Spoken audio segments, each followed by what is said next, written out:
Okay, this is the critical lap. This is the critical lap. Confirm. Leave me alone. I know what to do. Welcome to the Critical Lap podcast. It is race week.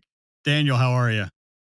Man, the last couple of weeks, just the break in between the last race and this race, it almost felt longer than the break between November and, practice. I feel that. Last year, it was the same way. There was a pretty big gap right in March, right after we started. And that felt longer than summer the break. 3-week gaps, the summer break, and the fall break. It's handle torture. Once you get started, it's Formula One is a drug, and we need more, or cowbell, and we just need more cowbell. Yeah. Coming to us from the road, on the road again. There's Daniel out there on the road again. Daniel joining us from the road. Join you from the road. I'm traveling for work, as I do quite often. Yeah. But this is more interesting, more enjoyable, more fulfilling than work. Talking about Formula One, being on this channel with you, Ruben. This is better. I would rather do this than Daniel, work. That touches my heart, and I know for our listeners out there, the same for you. Well, hey, before we get started, speaking of the listeners, thank you for joining us. If it's your first time, thank you for joining us, and if you're enjoying this, please subscribe and leave a comment. Like and subscribe, leave a comment. We love it. It's good. Help feedback. Us out with the algorithm, guys. We don't know what the algorithm thinks. We don't know if it's artificial intelligence. Yes. We don't know if it's Jeff Bezos or Mark Zuckerberg or who it is. Be. It could be Valtteri Bottas back there pulling the strings on the algorithm. That's right. But the more you subscribe, the more you like, the more you turn on those alerts, the better it is for other people and their ability to find us. And we need that. We hope we can count on you to help us, please. That's right. We see you out there. Thanks for jumping in. And we're excited to give you a preview of the Japanese Grand Prix at the Suzuka Circuit. It does feel like every race is new this year. Every race, I don't know what to expect. So we're going to give you a quick preview. Our goal for this podcast is this episode is to walk you through why we're tuning in. What's the big plot lines that we're coming to watch? What do we need to know about the circuit? What can you look out for? And what are we watching over the weekend? And then I think, Daniel, this is a little bit of a theme this year. It needs a nickname. It needs a better nickname. Of course. Monza's got Temple of Speed. Every other track needs something. So let's jump in. Why are we tuning into Suzuka? Daniel, can I just go ahead and take one off the table? We're tuning in to see what happens with Yuki and Liam, because that drama, we've got to see what happens. We're all rooting for Yuki, right? Listen, if the break had been any longer, I would expect to see a drag race between the Red Bull car and the Barb car. Yuki and the Red Bull, Lawson and the Barb. I want to see how they compare so bad. I want to see the outcome. Everybody else could DNF. Everybody wants to know.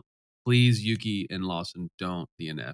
Don't DNF. Just show us an outcome. Show us something we can compare apples to apples. Something don't real. Let us have to speculate. Oh, well, if this thing would have happened, then we would have. No, just finish the race for us, please. Well, and if both of you finish the race.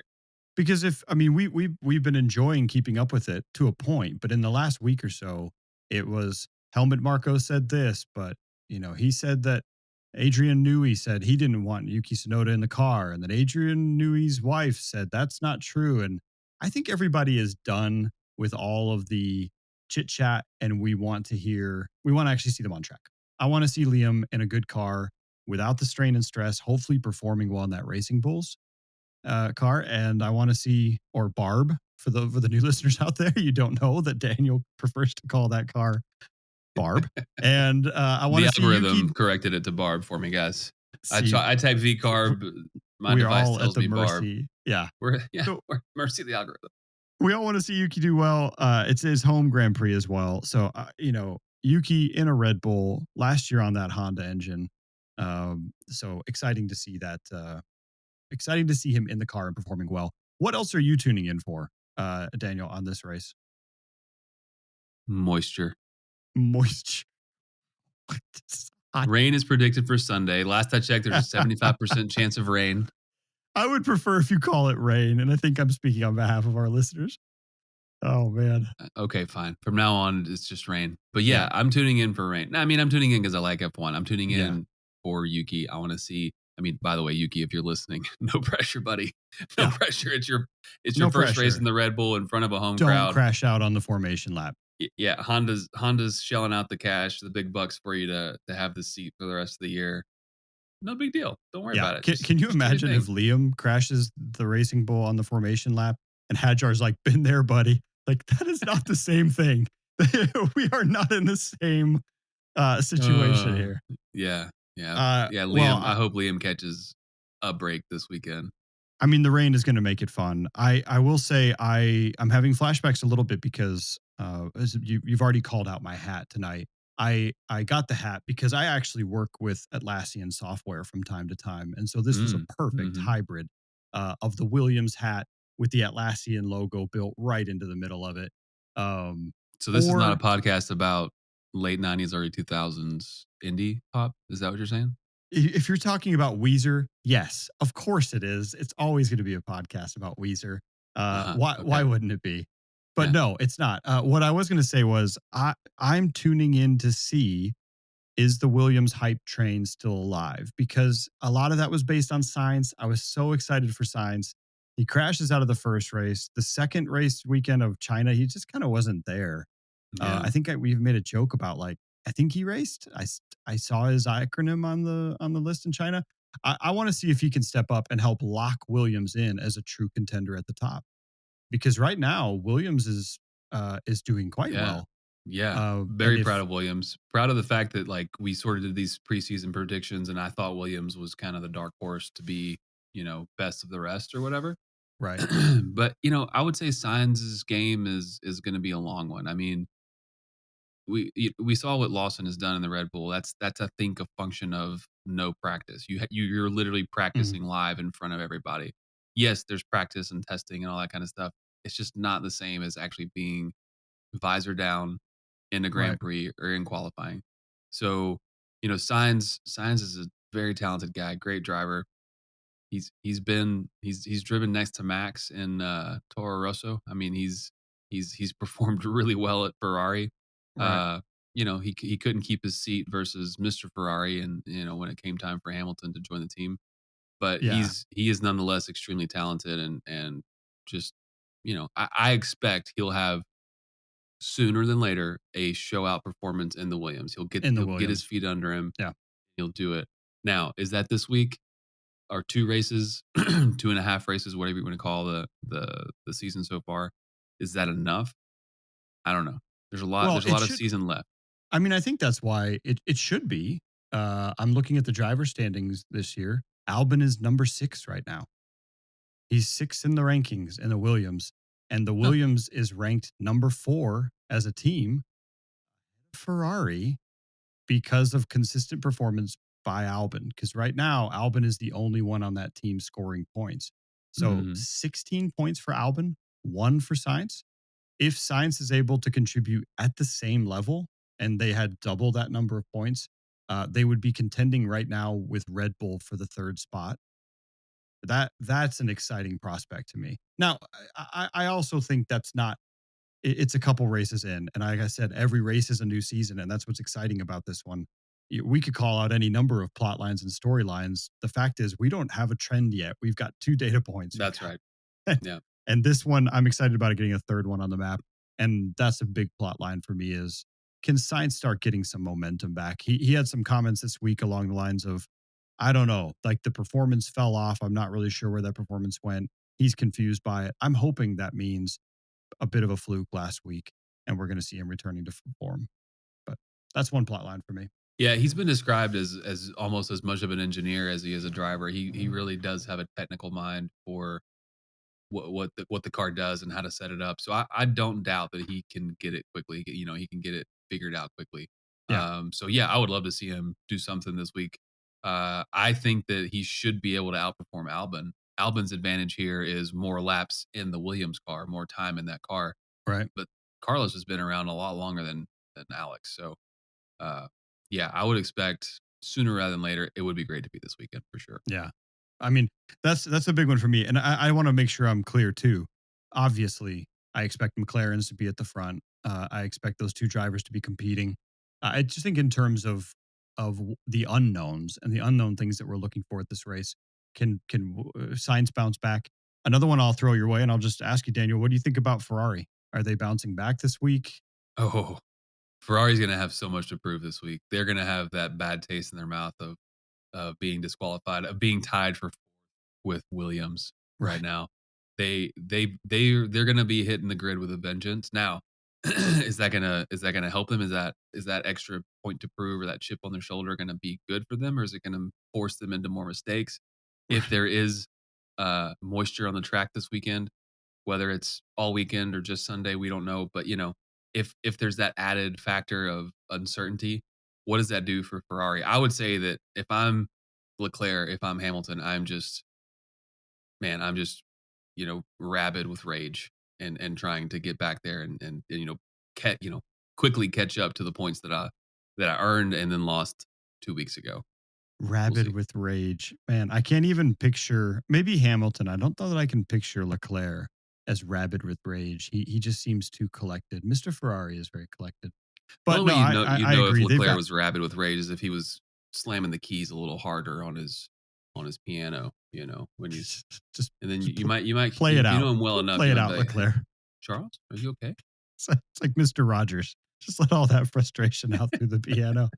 Yeah, I think Ferrari's got a lot to prove.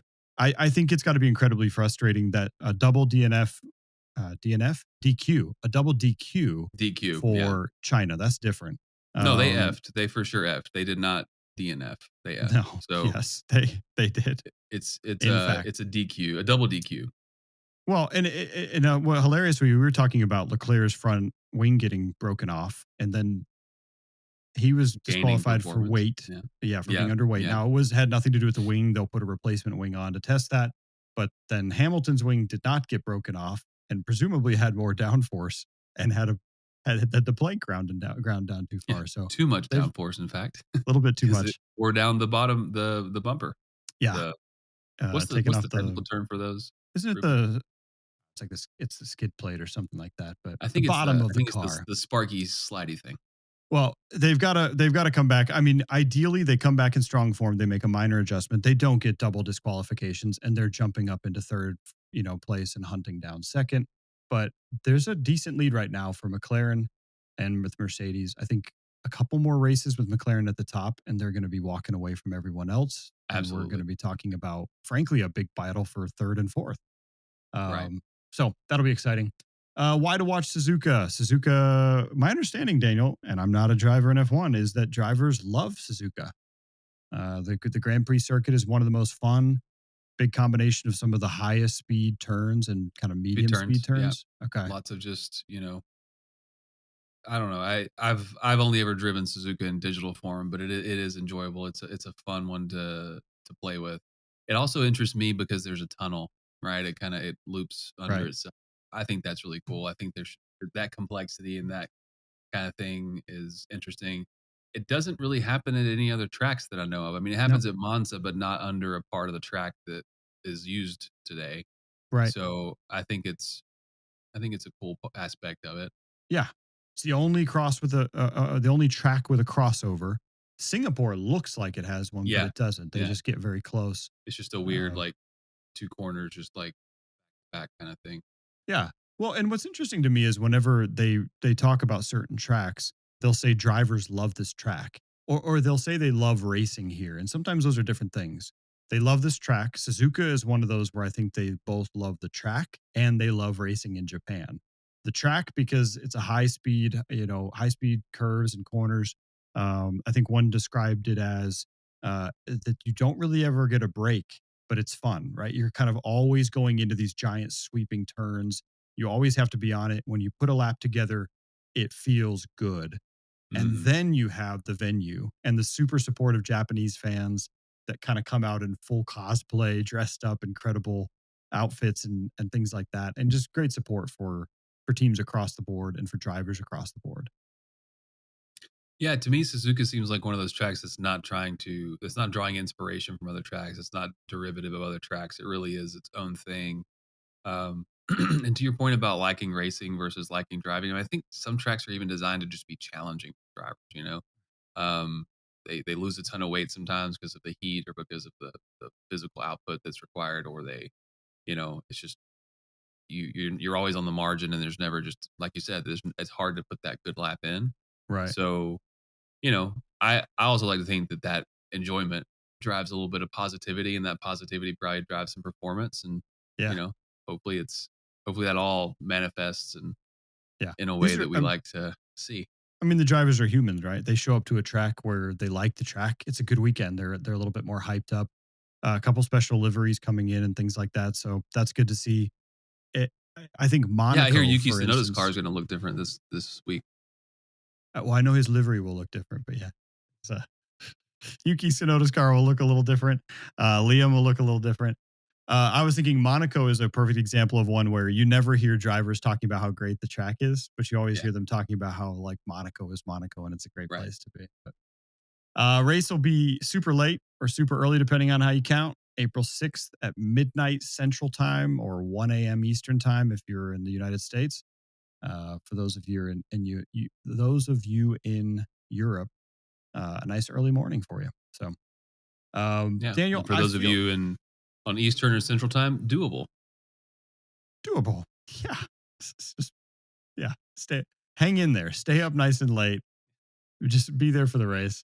I feel like Japan needs a circus. So one thing we've been trying to do this season is give the tracks a good nickname. Monza has the Temple of Speed. It's a great nickname. And a lot of tracks are lacking that. And it feels like, frankly, Suzuka Circuit deserves something, needs a fun call out for David Coulthard or Julian Palmer. So Daniel, I've got a A couple to run moniker. by you. Can I Yeah, can I let's hear run 'em. you a few nicknames here? All Let's right, hear we've 'em. got Let's hear 'em. the obvious one, as we just talked about, fans showing up in great gear, ready to go. A little bit of a cosplay feel to it. I think Japan in general loving their cosplay, as well as the only crossover track. So just Okay. crossplay crossover, right? We've got an Uh-huh. intersection of both racing and cosplay, and quite literally a crossover. What do you think? Okay. Okay. Okay. I was expecting you to say like Formula Con or something like that, but See, I like that too. Yeah. I like crossplay crossover. Is that what you Okay. said? Mm-hmm. Cross Cosplay crossover. Now it cosplay is difficult to crossover. say. It's a tongue Cosplay tire. crossover. I The mean, other it's definitely more one, interesting than what do we call Shanghai? Turny McTurnface or something like that. What I was like. Shanghai's name? I don't know why you're throwing rocks. No, I It's think a we very had. turny track. It's got the I turniest think we turn. ended up with Roundabout Raceway. That's right. That's Yeah, yeah. right. Roundabout Raceway or Roundabout Racetrack. Okay, this is a little bit of a basketball one for you, but given you got those crossovers back and forth, we call it the broken ankle track. Or broken Oh, ankles. oh, When you switch okay. somebody up, Yeah. we'll switch over. Here's like, yeah, I want to hear David Coulthard or Palmer say Yeah. that one driver broke another driver's ankles Oh, with he their broke his moves, ankles. Is that he's with with Scottish, right? the pump fake or the dart in and then out. Yeah, braking Yeah, under or moving under braking. yeah, yeah, yeah. I think okay, honestly, I think those are my only two that are good because my third one was Tsunoda Place Like Home, but I don't think that's a good one. So I think we should probably stick with cosplay crossover or broken ankles. But this is where you, the audience, come into play.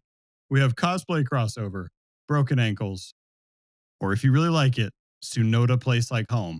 Sonoda Place Entirely Like up to Home. you, or please suggest better names in those. Sonoda Place Like Home is what we're gonna call it after Yuki has a just A win in the standout Racing Bowl. performance. Yeah. Yeah, just yeah, yeah. That's Okay. gonna be Sonoda Place Like Home, and that's one for the books.